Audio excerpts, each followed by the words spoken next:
ngeen jëf mbokk yi ñi topp saa su dee wéy leen te abonné te partagé te like vidéo bu baax a baax mel ni que si nag kii di général Moussa Fall génn leen di wax di artu nag réew mi nag kenn ku ne nag entraîneur bal tegal yoon bal rëddal daal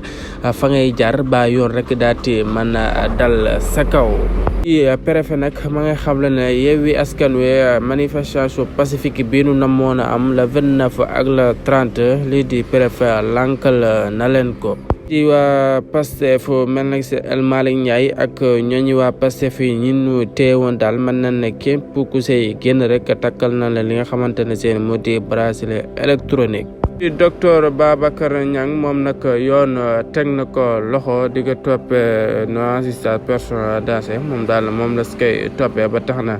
lii di yoon teg na ko loxo way leen tey abonné tey partage saa su ne tey like vidéo yi di ñu xaar suñu yeneen i xibaar.